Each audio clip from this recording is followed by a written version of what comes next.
So it's really hard to keep up with everything in media. And once you have found all the answers that you need to be successful with media, somebody does something silly like reinvent radio. Today, we're going to be talking about how radio is the new hot thing. And to take us on that journey is the guy who invented it here in Orange County is Paul Roberts. Paul, so what's you. a nice guy like you doing in radio? You can't say that I have a face for radio, No. but you're actually a fairly good-looking guy. Well, So, thank you. I don't know that that's what brought me into the medium here. I just love to talk. And I've been talking my whole life.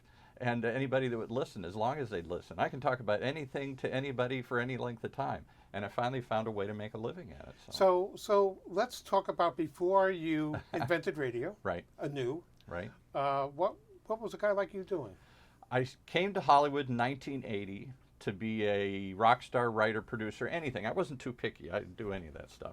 And ended up selling copiers for a living. And I used the copier as a battering ram to get into studios because I found he couldn't even get in the door, much less find out what they did.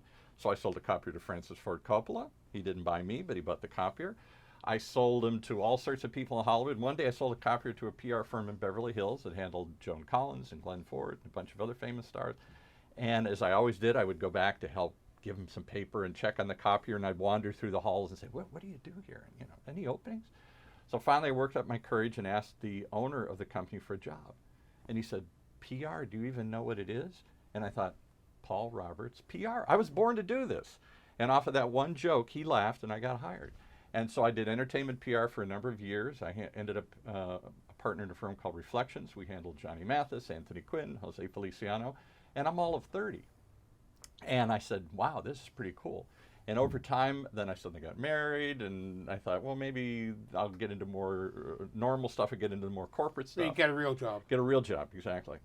And so I morphed from entertainment into corporate PR and did that for 20 or 30 years. I handled some big companies, Brunswick Billiards, Sundance Jacuzzis, Dayrunner, the old Dayrunner company that was real big in Orange County, and thought I was just going to ride that out. And along comes the Great Recession and wipes me out. 2008, 2009. Not only wiped out the industries I worked in, the hot tub industry dropped 75% in 1 year in sales and never recovered, billiard industry and all these things that I was big in. But it wiped out the PR business. All the newspapers are gone. So I got you the Wall Street Journal last week. Now what? You're still paying me every month to get your press. So I really had to re-examine. And suddenly I'm in my mid-50s and I'm saying, what the heck am I going to do? I got to reimagine myself. And you weren't a computer guy particularly, were you? Not at all. So I had been in real radio as a kid. I ran the college radio station at the University of Michigan back in a long time ago, and had worked in radio in the 80s, WMYK, K94, back in Norfolk, Virginia. Had to learn to say Norfolk and not laugh. And so that was before I came to Hollywood, and thought, what else can I do to revive my PR business? A lot of PR people were writing blogs. They were doing other things. If there's nobody left to tell your story, maybe we can tell the story for you. And I wasn't a writer particularly, so I thought, I'm a talker. Maybe I should go back and do something like radio. And I discovered podcasting. I said, this is just like what I did as a kid. So you really have tied together something that you're really skilled at, PR. Okay, and not just because your name is PR, Right. but because you have years of experience of that. Yes, right. But you've applied it to a new medium. Exactly. And I found that the power of podcasting. Who knew? It's long-form storytelling. In a world where everything's getting shorter and faster, the Columbia School of Journalism did an article on this. In fact, I quote it all the time. Everything's getting condensed. Everything's getting quicker. 30 seconds is the average time they spend on a website. What can you learn in 30 seconds? Here's a medium that people will give you 30 minutes or more because they're stuck in a car. They're at the gym. They're willing to listen to the long story and not just the short story. And so you have the power to tell your story directly, and you have the way to do it in a way that you can really get in depth. So it seems that the word is that video is everything. And if you catch them with video, you really have it. But really, you're laying the lie to it because there are a lot of times when people might be willing to pay attention for 30 minutes or 20 minutes, but don't have time to sit around and watch a screen. So you seem to have got a sweet spot here. I think so. I think it's an overlooked sweet spot. You're right. Everybody's rushed as we've moved from the written word to video. And it only makes sense because we've all moved to this 3-inch screen. Why are we writing stuff when you can't read on a 3-inch screen? So everybody's rushed to video, and I get it. Videos hits all the emotions, it hits all the senses. It's a powerful way to tell stories, but you got to stop. You can't multitask. I can't drive and watch a video. So I think particularly for businesses who are trying to reach powerful people, busy people, if you want to reach them in a place nobody else can and ever will, then talk to them. I think if you're going to go on a smartphone, you've either got to tell it or show it. But if you're going to try and reach them in a long fashion, a long-term story, then you've got to tell it. And that's what the power of podcasting is. So I noticed that you have, just by quick perusing of the call board outside, at least a dozen, and that's only a couple days worth of clients who are doing, I assume most of them regular We're up to 22 podcasts. programs, right? 22 Wow. weekly programs, all on business. One of the things I quickly decided is we're going to make a living at this. I can't just have people coming in and talking about their passions or their hobbies or I think I'm funny. So my differentiator was I created an online business channel, an online radio station, and we actually do the podcast live. Now, I quickly discovered that's not easy to do, and I know why there are few doing this around the country, but we've basically created an online radio channel, live podcasting, where we stream it live, and then we record it, clean it up, and turn it into a traditional podcast and push it out to all sorts of places. And it's just for business or community stories. Because Orange County is the 5th biggest county in America. We don't have a radio station. This is crazy. So what's the voice of OC? We hope we are. Well, I don't think there's a hope there. You definitely are, because I'm in the business in Orange County, and I know that there are no stations here. Quite frankly, they claim that we have some public television here. We don't have that either. Exactly. But, give me some examples of effective use of the podcast, some of your clients. If you could name them, that'd be great. Sure. And how you've turned a non-visual conversation into a powerful message. Well, again, I think the power of podcasting is to start a conversation and to continue a conversation. This is conversational marketing, if you want to think of it that way. And it feels very intimate. You know, it's one-on-one, you and the phone. You really get a chance to get drawn into the conversation if you do it right. So we always try and do an interview format, because we quickly discover they can't be puff pieces. They can't be too perfect. If they're perfect, they're perfectly boring. You got to be able to get real. This is a social medium, so you got to be asked challenging questions. You got to ask the same things the listener is asking themselves as they're listening here. So we try and make it a real conversation around some subject. And the other thing that differentiates it is we're trying to be narrowcasting and not broadcasting. This is niche marketing. We're not trying to get 1 million people to listen to one thing. We'd rather have 1 million podcasts with a handful of people listening. We want to own these conversations in little niches. I always say, if we did a show on knitting, and we don't, there wouldn't be many people listening. At least I don't think so. But we'd have them all. We'd be the online campfire where they'd gather to swap stories and share information. So that's what we're trying to create. And some examples of what we've done, some crazy examples. Our biggest show right now is a show called Talent Talk. It's hosted by a company, People G2, that does background checks. And quite frankly, as they started the show, their first ambition was, how do we get to meet more HR directors? Can I take you to lunch? No. How about being on my radio show? Sure. What's the catch? No catch. You come in, we share it with our audience, we share it with you, and you can blast it out to the world. So in the beginning, they were talking to local HR directors, and very successfully, because nobody interviews HR directors. And I started saying, why don't you go bigger? Why don't you call Southwest Airlines? They're not going to be on a little podcast. This isn't a podcast again. We're doing it live. It's radio. I don't know if anybody will really accept that, but so far everybody seems to accept. We're online radio. And that seemed to have a different appeal, a different image to it. So they started just through LinkedIn trying to reach out to HR directors. And the end of the story is, this year alone, they've talked to the HR director for Sears, for Vans, for Lockheed Martin, and a couple of months ago, General Motors. The worldwide director for General Motors was on our program for an hour by phone. And what happens when they then take that back and spread that to their community? Oh, these shows are getting an audience we never thought of. Most of our shows probably get 1,000, 2,000 downloads a month, which is pretty good for a narrow niche topic. This show's getting 40, 50, 60,000 downloads an episode because of the audience that they've tapped into and reached. So again, I know it's not about how many. It should be more about who's listening, but they're getting a pretty impressive group of people. So we're sitting in this like terrific studio here. Very It- compact studio. well, but it's intimate, and Yeah. we're having a conversation, and I feel like I'm sitting in somebody's living room, and we're just Good. chatting about stuff that's of interest to us. Right. And I listen to a lot of radio in the car as well. I use my CD player for the holding my cell phone. So You found a use for it. I found a use for it. Right. And so I'll listen to KNX, the news radio, or NPR. I'll find a local station, and they oftentimes have people calling in from outside. What kind of problems do you have? I can see how you can control this environment. So getting somebody who doesn't have any special equipment at their end, how have you found that? Well, that plus you're getting people who've never done radio before. So we go through a long training process with our show hosts. I've become, in effect, a coach. We don't charge for it, but I want you to succeed. I want you to be as good at this as you can. One, so you'll come back. Two, so you'll succeed, and I can say, gee, look what Art did with his show. And three, because again, I'm trying to monetize it myself. It's like a YouTube channel. I'm running all these things myself and trying to sell ads around them. So the bigger the audience, the more we all benefit. Now the problems you're talking about is, you're trying to live stream something and do it live. It's insane. All sorts of things happen. People's but cell phone. you are in effect live to tape. No, we're really doing it live. Oh, you're doing that live as well. Live as well. We're on the air and we're operating without a net. So yes, their cell phone can go down, or the internet connection that they're on can get lost, or people can stumble or cough or all sorts of things. And we always tell people this is a YouTube world. We like the imperfections. They try and build them into TV shows to make it look like it's handheld and whatnot.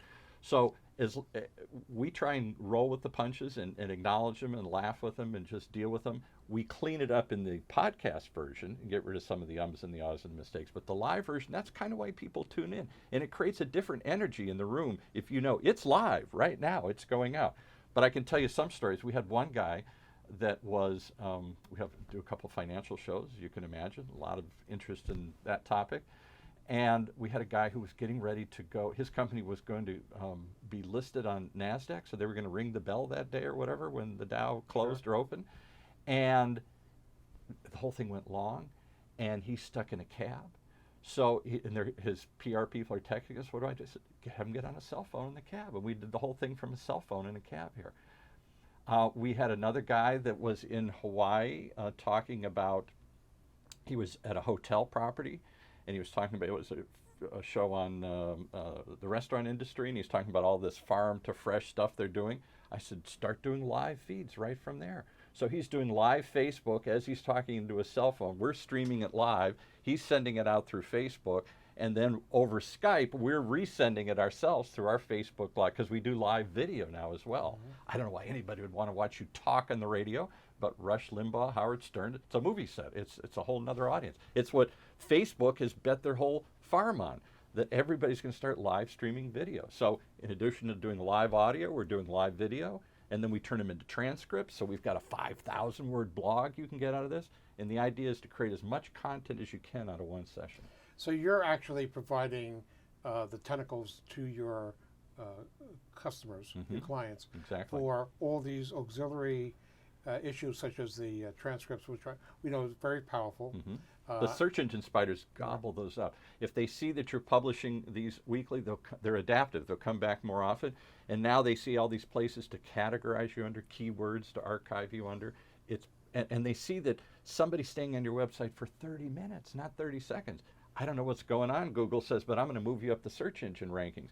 People are more likely to come back if there's fresh content. I always say, I'm sure your website's great, but once I've been there, why would I ever come back? Unless you're creating new content. So what we've morphed from is the idea of just doing this as sort of a branding tool, a prospecting, networking tool, into real content marketing. It's how you get found. It's how you start a conversation. It's how you continue a conversation. It's how you build content for your social media, for your search engine optimization, for your community. It's how you tell your story. So obviously, just in the short time we've discussed this today, you went from what am I going to do with the rest of my life Yes. to Exactly. starting internet talk radio, if I can call it that, for lack of a better term. That's what Wikipedia calls it, Internet Talk Oh, Radio. okay. In fact, we're listed in the Wikipedia entry as one of the stations, one of the few stations that's pioneering this. And so, where do you see this morphing? Or are you just showing up every day and say, "Okay, you hit me, I got my soup all done"? Yeah, exactly. You know, that's a really interesting question. I keep re-asking myself. I think I know the answer, and then 6 months later I go, well, maybe there's more of this than I Yeah, so thought. make a fool out of yourself, because 6 months we're going to come back and visit the show. Okay, all right. So I'll give you. I'll tell you where I've been in the process, and I'll tell you where think I'm headed. When I started this, literally 6 years ago, we've been here for 5 years in the Tech Space Center here, and for about a year or two, I did it in my house as an experiment, just to see if podcasting would even work. And here's what I've discovered. One, this may be the future of radio. I know that sounds wild. I can hardly believe it. But as radio disintegrates, as all the radio chains dissolve and fall apart, which they're doing, the iHearts and the Cumulus and all the other giant people that bought up all the radio stations are doing, what happens to the medium? People are still going to want to listen to stories. They're still going to, particularly stuck in a car at the gym or whatever. So does it turn into a series of hyper-local radio stations like this? Little community stations, which is where radio started 1 million years ago? Maybe. Or maybe it turns into verticals. Maybe instead of a community radio station, it's a virtual community. It's manufacturing talk radio, and you got 20 shows on that. It's healthcare talk radio, and you got 20 shows on that. Or, I don't know, maybe we start doing this, maybe we are just a recording studio and a content creator for big corporations. More and more companies are finding ways to tell their story. You know, branding is all about who are you, and tell your story and be authentic and genuine. Capture testimonials, share tips and ideas, chart your journey, whatever it is. So maybe we could do that. You take a look at what's happening in the political sphere.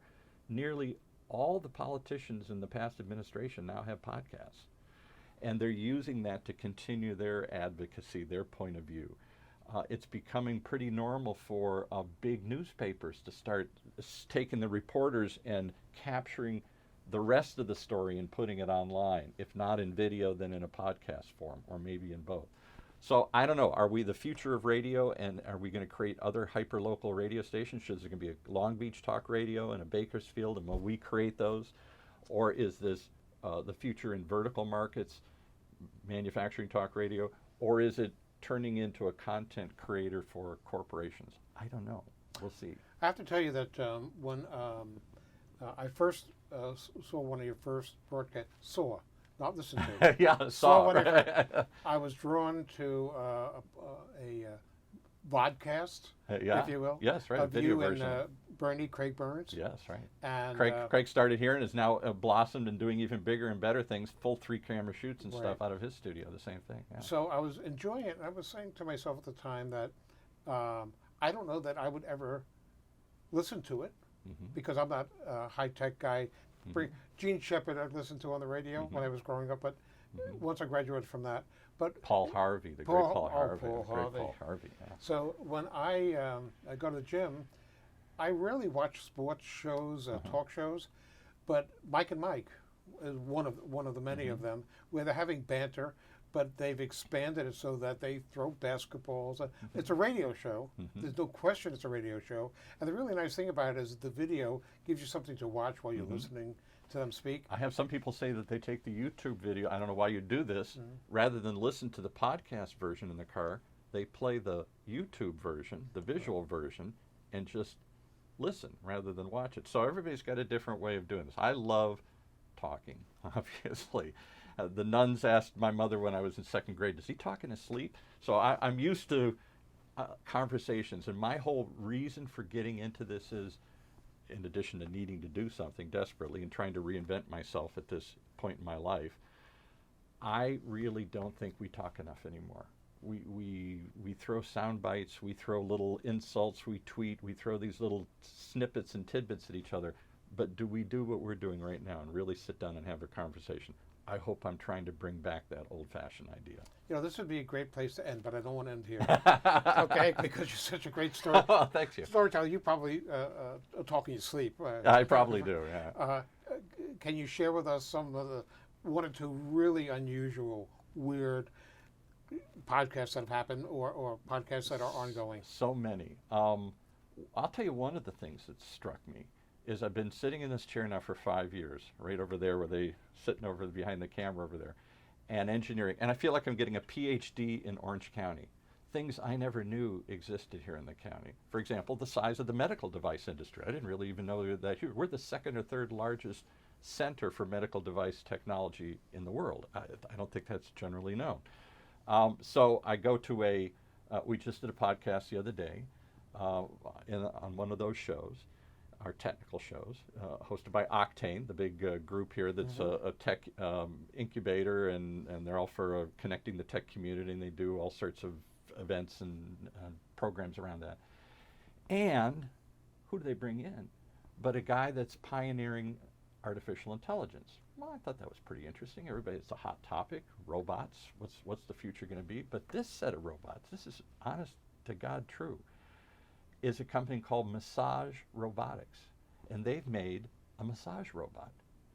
Now that sounds like there's some bad jokes in there somewhere, but and you might be able to get arrested for that. yeah, but they really are these are guys with a lot of backing and a lot of money behind them, and a lot of they've done a lot of other high-tech startups and whatnot. They were real big in the microwave technology and in the cell tower technology before, and they're dead on serious. They've created a robot. They're going to demonstrate it coming up at the Cove over at UC Irvine, this massage robot. What other things are going to be turned into that? I don't know. That was one. I'll give you another crazy one. Maybe this is a little too... that was kind of staged. Maybe this isn't PG enough for your audience here. But we get invited to things all the time. There is no Orange County radio station, so we're invited like regular press to things all the time. I'm amazed. And we try and cover as many as we can. We don't charge. We try and go as part of our community service to create content to fill in between the blanks in our shows. And we were asked to go to a virtual reality conference at UC Irvine. This was last year. And I showed up and they said, oh, thank God you're here. The person who was going to lead the panel couldn't make it. Would you pinch hit? You're good at talking. I said, well, I don't know anything about virtual reality. You don't have to just ask the question. Well, I can ask questions to anybody here, right? That's what we're doing. Right. So I said, okay, there were 4 or 5 panels going on. Each one had 400 or 500 people there. They said, which one do you want to put me in? They put me in this room and they said, go at it. I said, okay, folks, what's this panel all about? It was about pornography in virtual reality. And I thought, okay, so this is just another way people are going to, instead of looking at a magazine, I'm going to, see the girl online and it's going to be more realistic. I said, oh no, Gramps, you're way, way out of sync here. Yeah, exactly. And these are people who are running pornography companies, porn stars and whatnot, all people pioneering this whole world. And I said, okay, fill me in. I'm a little behind the curve. Last time I've been married for 30 years. So the last time I dated, Ronald Reagan was president. I'm a little out of sync. And they said, well, for example, it's a way to experience things that you wouldn't otherwise imagine you could. Like what? Like maybe you want to be the woman and I'll be the man this time. Or I'll be the woman and you be the man next time. I'll get to experience it. I can virtually put myself into that and become somebody else I'm not. I said, well, that's pretty weird. I said, oh, that's nothing. How about you want to be a squirrel having sex with a duck? I said, what? Oh, yeah, there are people want to dress up as, think they're a dragon and they're going to have sex with a skunk. I'm like, you got to be kidding me. Oh, and they went on. I thought it was so fascinating.